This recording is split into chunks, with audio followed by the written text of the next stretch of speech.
também eram lotadas, cheias de presos e tudo mais. Era um ambiente muito triste.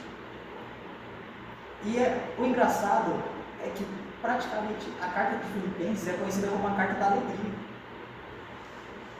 E é meio contraditório, né? Paulo sofrendo naquela cadeia, cheio de rato, aquele fedor totalmente desagradável, com vários criminosos, sofrendo tratamento de humilhação, que era o que o governo romano passava. E ele escreve uma carta que hoje nós conhecemos como a carta da alegria. É até difícil de entender. A carta da alegria, a carta que fala sobre felicidade. E eu gostaria de trazer agora a definição que nós conhecemos, né, o dicionário sobre a palavra felicidade. Então, felicidade é a sensação real de satisfação plena e bem-estar. Como você está em uma satisfação plena de bem-estar, de felicidade numa prisão? Quando você às vezes estava dormindo tranquilo e de repente vê lá um rato morde teu pé. Como que você pode estar feliz numa situação dessa?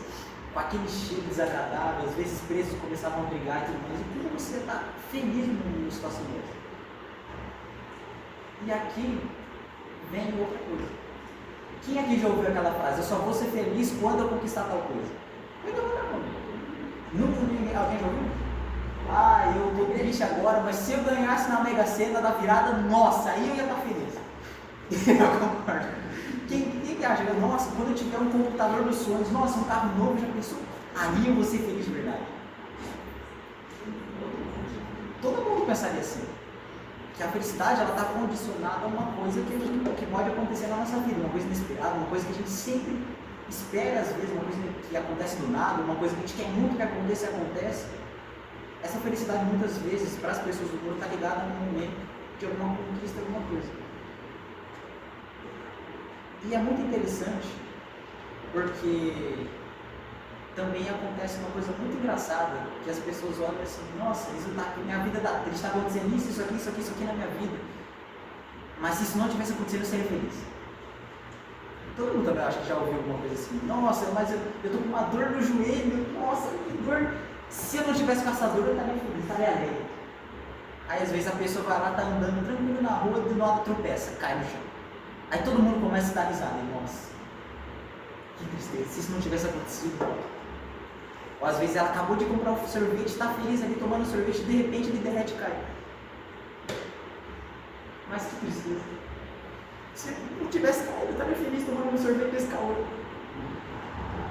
A felicidade, eles trazem a condição, ela é condicionada àquilo que acontece à nossa volta. E é muito engraçado porque ela também está na ausência de problemas. Segundo o dicionário, agora entrando na questão da paz, a paz é a ausência de guerra, relação entre pessoas que não estão em conflito, acordo ou concordância. É a relação tranquila entre cidadãos, a ausência de problemas, de violência. E as pessoas, muitas vezes, elas trazem esse momento de, se eu tiver sem problemas, eu vou ser feliz. Se eu não tiver dificuldades, eu estarei feliz. E isso é muito interessante. Porque a felicidade, esse momento de paz, essa paz que eles dizem, a ausência de problemas, a ausência de guerra, as pessoas trazem a felicidade para esse momento. Eu sou feliz se eu não estou passando por problemas. Eu sou feliz se eu não estou passando por dificuldades. Mas isso realmente acontece. É assim que a vida funciona. É muito engraçado. E agora eu gostaria de trazer também, eu vou abrir lá em Eclesiastes,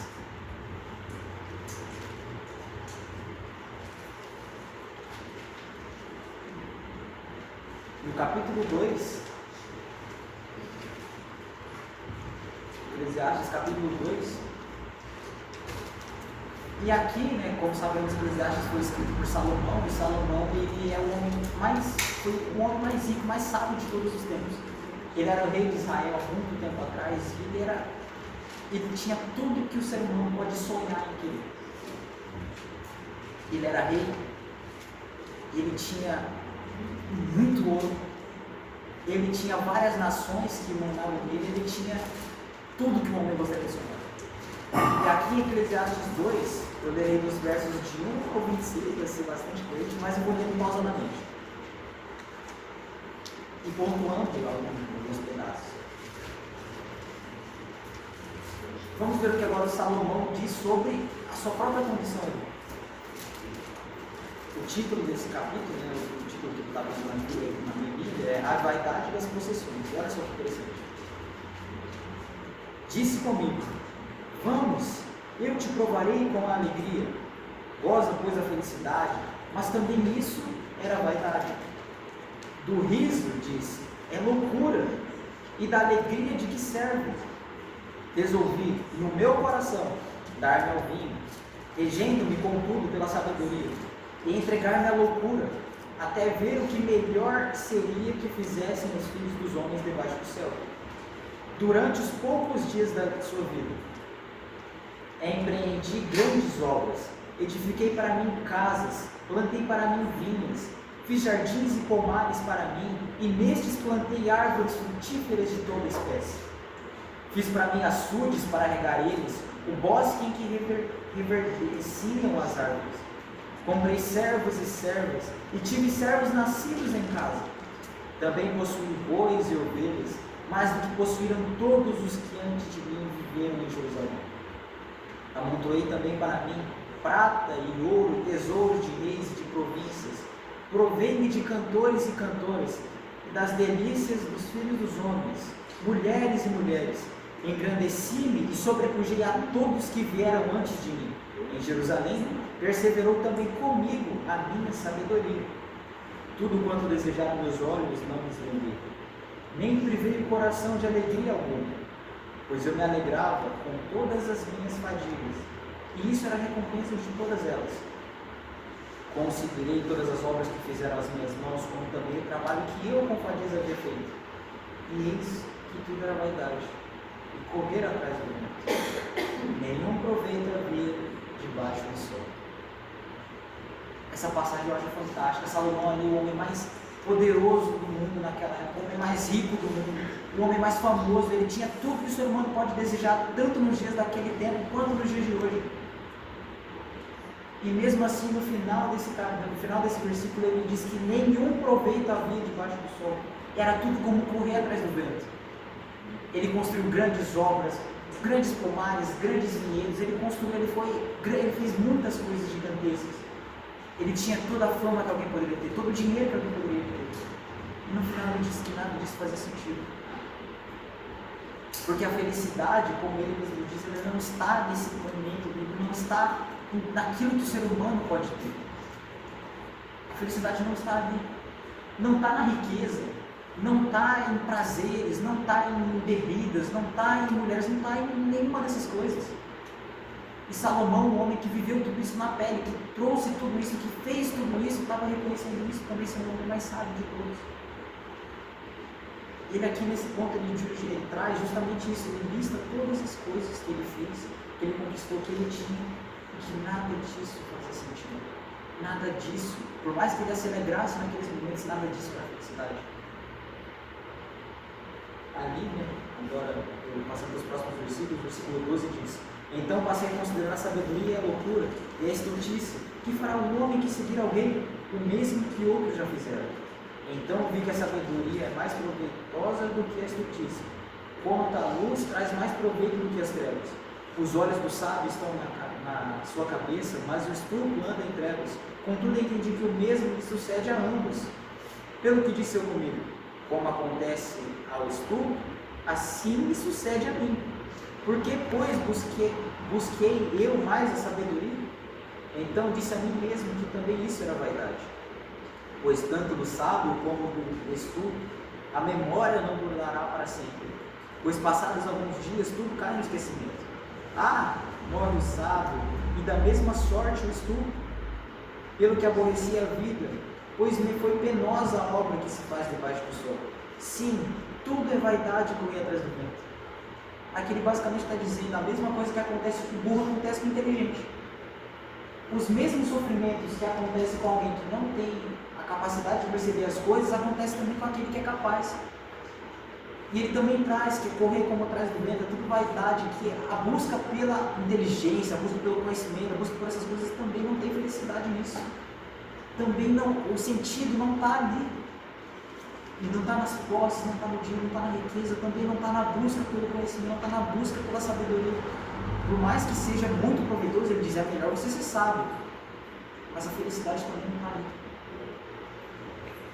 Também aborreci todo o meu trabalho com que me afadiguei, debaixo do sol, visto que o seu ganho eu havia de deixar a quem viesse depois de mim.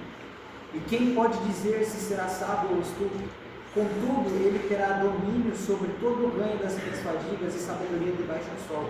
Também isso é vaidade. Então me empenhei, porque o coração se desesperasse de todo o trabalho, com que me afadigara debaixo do sol. Porque há homem cujo trabalho é feito com sabedoria, ciência e destreza. Contudo, deixará o seu ganho como porção a quem ele não se esforçou. Também isso é vaidade grande mal. Pois quem tem um homem de todo o seu trabalho e de fadiga, do seu coração em que ele anda trabalhando debaixo do sol, porque todos os seus dias são dores, e o seu trabalho desgosto, até de noite não descansa o seu coração.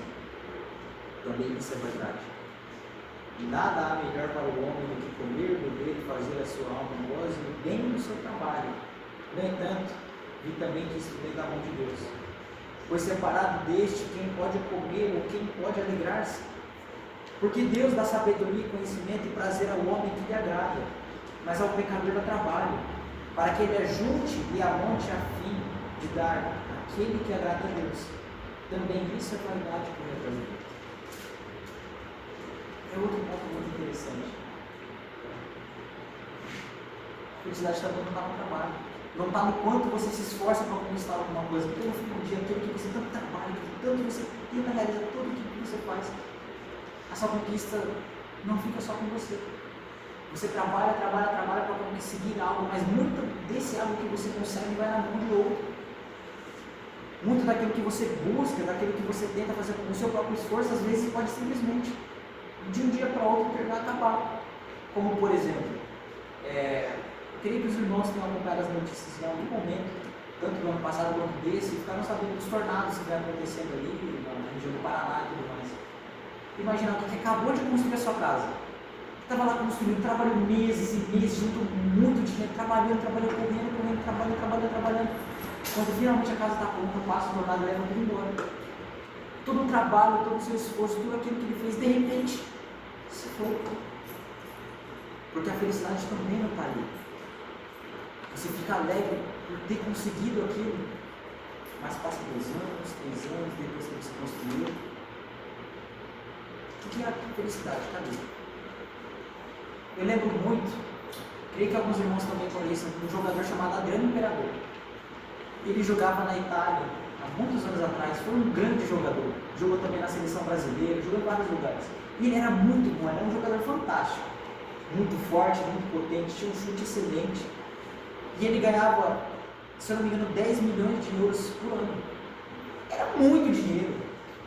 Morava na Itália, ele era idolatrado pelos italianos, ele era o rei de Milão conhecido. Era famoso, ele tinha tudo que ele queria. E no fim, ele jogou toda a sua carreira fora. Ele saiu da Itália, ele se aposentou cedo, parou de jogar bola, e no futuro pessoas dizendo que ele seria o novo Ronaldo Fenômeno, o novo jogador superestrela do Brasil. E no fim ele não foi nada disso. E quando ele deu uma entrevista, famosa entrevista, ele disse: eu ganhava 10 milhões de euros, eu era assim, assado, mas e aí? E daí? Cadê a minha felicidade? Essa entrevista que ele dá, ele resume muito bem as coisas. E basicamente o que Salomão traz aqui, o que várias pessoas vivem na pele, se esforçam, buscam, trabalham. Às vezes a pessoa nem trabalha e tem tudo que alguém pode querer, tudo que esse mundo tem a oferecer, mas nenhuma dessas coisas traz felicidade. Nenhuma dessas coisas traz paz. Adriano viveu uma vida tranquila. Tantas pessoas vivem uma vida sem problemas, porque ele tem dinheiro suficiente para resolver tudo o que ele quer. Mas são felizes. Então, como conseguir essa felicidade? Onde está essa felicidade? Onde está essa paz? Salomão traz bem aqui. No entanto, vi também que isto vem da mão de Deus. Pois separado deste, quem pode comer ou quem pode alegrar-se? Está ali no meio do texto. Salomão diz que a alegria, a paz, todas essas questões, elas só existem em Deus, em uma vida com Deus. É só por meio de Deus que nós podemos ter alegria, paz, felicidade. Todas essas coisas só vêm a partir do momento em que estamos conectados com Ele. E agora eu quero voltar com os irmãos no nosso texto principal.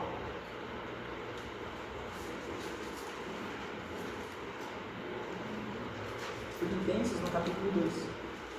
Não, capítulo 4, perdão.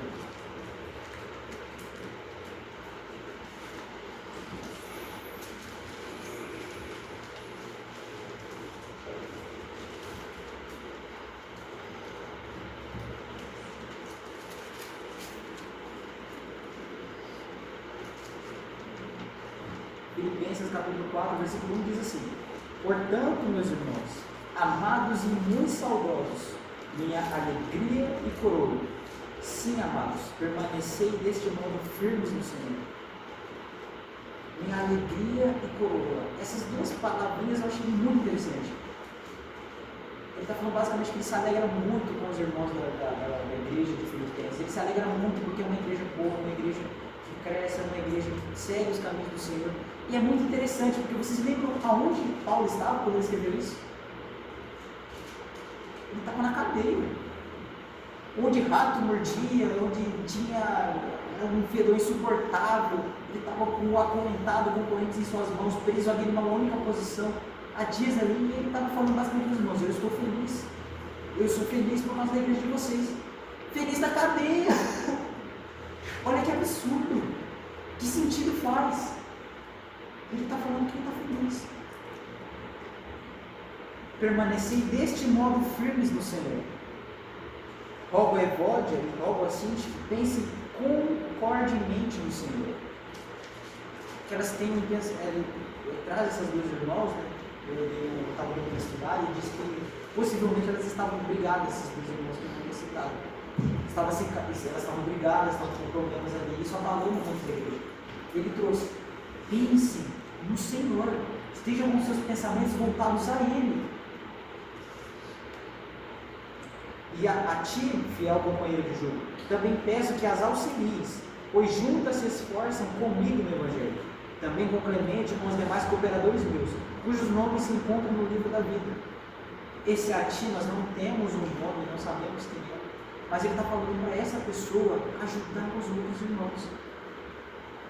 Está cooperando junto com eles, com Clemente, com vários outros cooperadores meus, cujos nomes se encontram no livro da vida.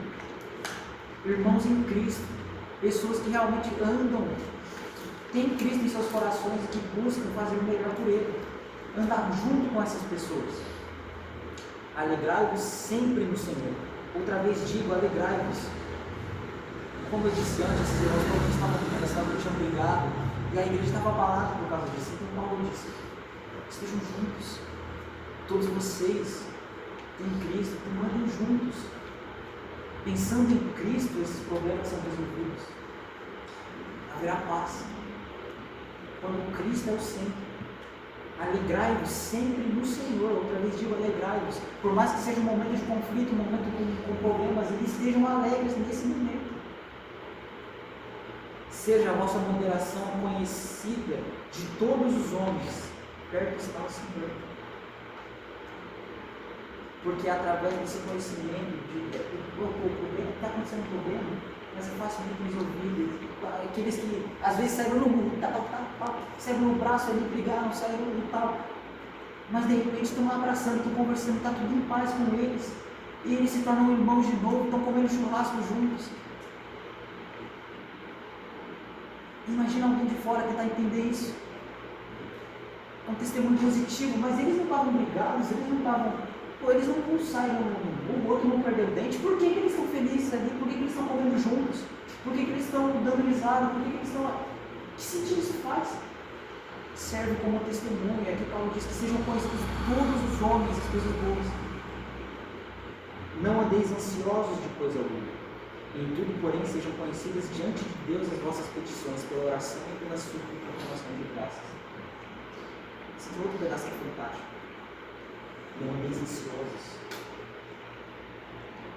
Muitas coisas, agora entra no ponto da paz novamente, porque muitas coisas podem tirar a nossa paz. Né? Eu citei alguns exemplos ali, às vezes cai o sorvete, às vezes você tropeça, você já fica o dia inteiro reclamando, nossa, tropecei, não sei o que, não sei o que. Às vezes, esquece uma panela aberta, entra uma mosca, você tem que jogar tudo inteiro fora. Nossa, mas a mosca, você perde, ficar a semana inteira reclamando disso, a semana inteira com raiva, a semana inteira sem paz. Por causa de um problema que é pequenininho, uma coisa tão simples, ou uma coisa que você está ansiosa para acontecer, às vezes, nossa, mas eu vou ter que ir lá e eu vou fazer tal coisa, mas eu não queria, e você começa a pensar e tentar arrumar um jeito, você fica a semana inteira arrumando um jeito de não fazer aquilo. Você perdeu uma semana inteira sem paz. Essa ansiedade, esses problemas, essa falta de paz. Paulo aqui diz, não andeis ansiosos de coisa alguma. Em tudo, porém, sejam conhecidas diante de Deus as nossas petições pela oração e pela súplica. Essa ansiedade, esses problemas, essa falta de paz em Deus, levando até Deus essas questões, que Ele nos dá essa paz. Com ações de graça, que é muito interessante, porque nós reclamamos de vários problemas, nós reclamamos de várias situações, mas muitas pessoas não têm nem sequer a oportunidade de passar pelo que a gente passa. Às vezes a gente reclama, nossa, mas a moça entrou na panela, vou ter que jogar comida fora. E as pessoas que não têm comida. Por que nós vamos reclamar de algo que aconteceu conosco, mas isso só aconteceu porque nós temos oportunidade. E as pessoas que não têm essa oportunidade, por que vamos reclamar?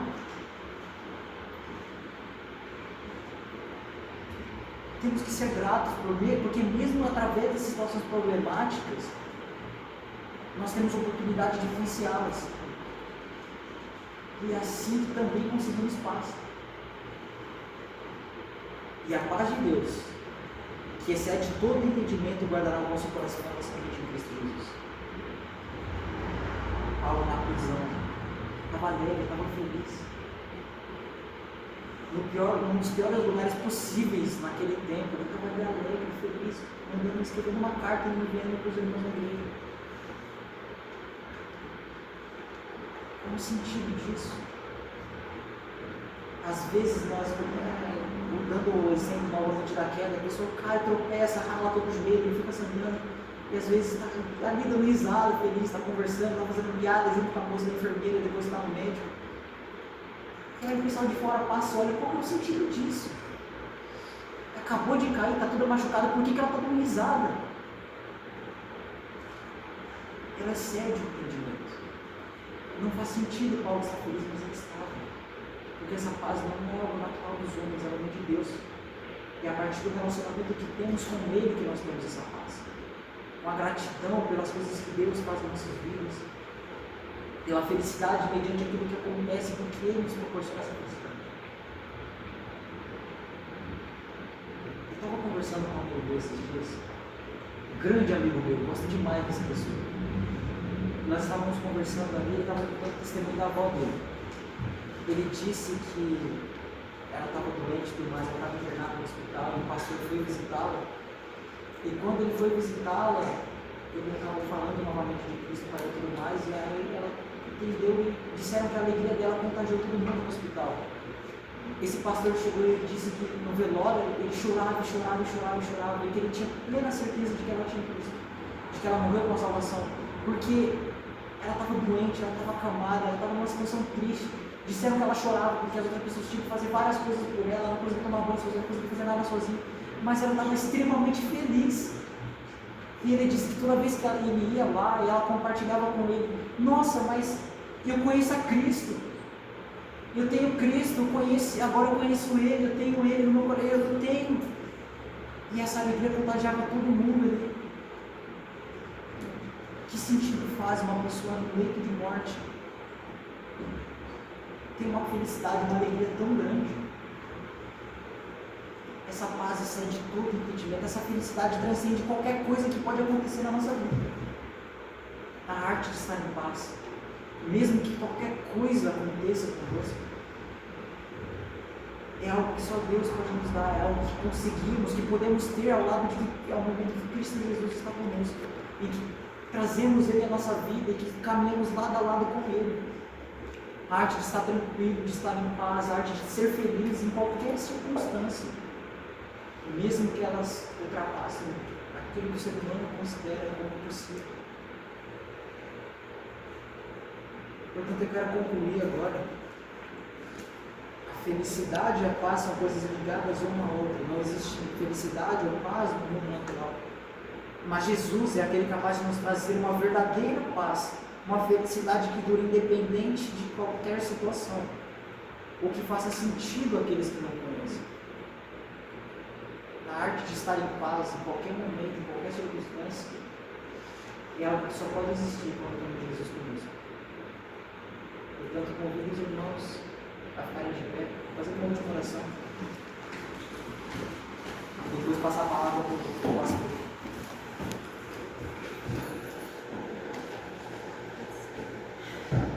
Senhor, nós te agradecemos que o Senhor é bom para conosco.